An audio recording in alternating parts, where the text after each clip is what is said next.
This is Optimal Relationships Daily, episode 1153. Ungrateful Child? 5 Ways to Combat Entitlement in Kids, Part 2, by Jen of thistimeofmine.com. Hello, everybody, and happy Friday. I am your host and narrator, Greg Audino, hoping you've had a good week behind you and that you have things to look forward to this weekend. But before we get there, we're going to finish up our parenting leg of the week and finish up our post we began yesterday from Jen at thistimeofmine.com. Be sure to listen to yesterday's part 1 if you haven't already, but if you are caught up, well then let's hear the rest of her tips on combating entitlement in kids as we continue optimizing your life. Ungrateful Child? 5 Ways to Combat Entitlement in Kids, Part 2, by Jen of thistimeofmine.com. Number 3. Normalize struggle. Stress, failure, natural consequences, waiting patiently, hearing the word no, these aren't easy things for kids to deal with. Neither are the big and difficult emotions they bring.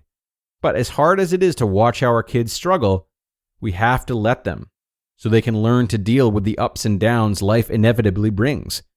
Each time we support our kids through difficulty, rather than rescue them from it, we're helping them break free from a victim mentality, so they can develop important life skills, ones that will help them create a growth mindset, develop an optimistic outlook on life, grow their problem-solving skills, practice self-regulation, and take pride in their patience and hard work. Bonus tip: let your kids see you struggle. Show them what it looks like to keep going when things get hard, and that everyone makes mistakes. Kids often don't realize that grown-ups struggle too. Number 4. Lead by example. When things don't work out the way we want, it's easy to blame, judge, or focus too much on what we deserve. But when we do this, aren't we modeling the very behavior we don't want to see in our kids? All of us have fallen victim to this type of behavior, of course, but we can also make a more conscious effort to show gratitude, help others, and be more gentle in our judgment of others. Because our kids are watching, and they learn a lot that way. So, we can take our kids with us to drop off a birthday treat to a friend or a meal to a sick neighbor.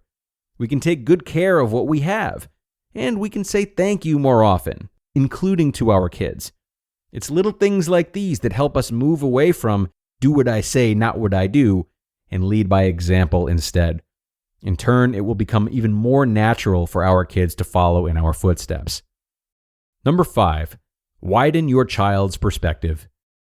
Taking a child to a community service project is a great way to contribute to society, but unfortunately, isolated events aren't usually the solution to ungrateful behavior. In fact, kids often learn best by repeated exposure and small examples close to their personal sphere of experience. Here are a few ideas. Encourage your child to think about how another person might be feeling. Watch movies and read stories about people in real life who overcame struggles. Talk about your family's blessings often. Discuss ways to share simple things with others, pretty flowers from the garden, extra candy, unused toys, etc. Find opportunities for them to meet and interact with people who come from various backgrounds. Deliver goodies to neighbors. Talk about what it means to be able to travel, practice religion, have access to modern medicine, vote, along with stories about how many of these privileges came to be. Show them how to take care of their belongings properly. Teach them about saving, spending, and earning money. And help them fill out a donation form to a cause of their choice. Helping our kids become more aware of the world around them will encourage them to move away from a shortage mindset so they can begin noticing the abundance in their own lives and develop the desire to share it with others. Because in reality, happiness is rooted in what we learn to focus on. What does an ungrateful child look like anyway? My child isn't entitled, right? Before reading Amy McCready's book, The Me Epidemic, I figured my kids were safe from the entitlement trap. They didn't fit the spoiled child stereotype after all, and it wasn't like I gave them everything they wanted. But I never truly understood the signs of an ungrateful child. And what was more, I didn't realize that some of the struggles we were having were actually because of my kids' growing sense of entitlement. I told you, entitlement is sneaky. So, if you're like me and want to know what to look for, Here are some of the signs McCready outlines in her book. An ungrateful child might become overly disappointed when things don't work out, expect bribes or rewards for good behavior, pass blame when things go wrong, show inability to handle disappointment, rarely take initiative to help, constantly whine, demand, or bargain for things, care more about their own needs than anything else, expect to be rescued from mistakes, need bribes or treats to comply, feel that rules don't apply to them, and always want more and more and more. Again, if your child is showing behaviors like these, don't worry. It's not a sign of how the rest of their life will turn out. It merely means that it's time for them to learn a new set of skills. So before rushing to dole out punishment and harsh discipline, shift your focus back to teaching. Try starting with the skills outlined in this article. And over time, you will see your child become more engaged in their lives and content with what they have. You just listened to part 2 of the post titled, Ungrateful Child?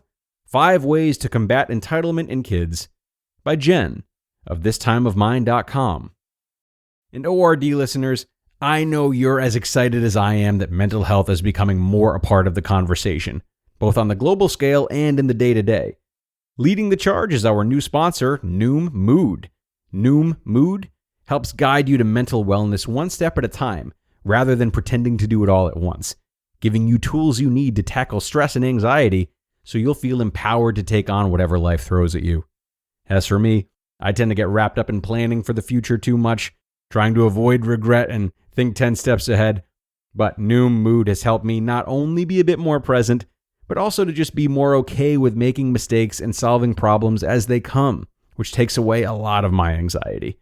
And Noom can help you the same way, because you're more than your troubles, you're capable of adapting to life's curveballs more than you think, and Noom's behavior change experts know that. So, start to worry less and feel happier by using Noom, just 10 minutes per day. Sign up for your trial at noom.com/ORD.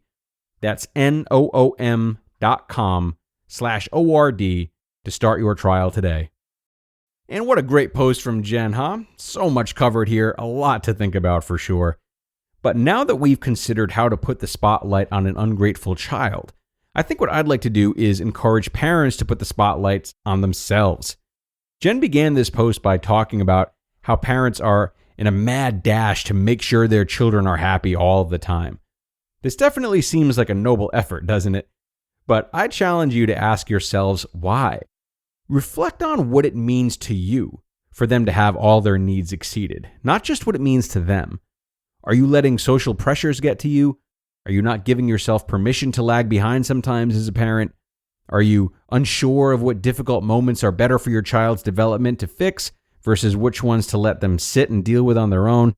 Asking these types of questions of ourselves as parents and understanding our own motivations can go a long way, especially if we're new or soon-to-be parents who still have a lot of time before their children would be shaped into feelings of entitlement. So think about and educate yourself on what's best for the child's development rather than what makes you look good as a parent, either to the narratives of your peers or the narratives you've held about parenting, perhaps mistakenly. We bring a lot of our biases to parenting, and understanding these early on can make the difference in whether or not your child gets to the point that you have to try these tactics that Jen has listed. That's enough out of me though, friends. Thanks a million for stopping in, as always. You know I have nothing but appreciation for you guys. So have a great rest of your Friday, be safe out there, and please do join us again tomorrow for our weekly Q&A episode. That's where your optimal life awaits.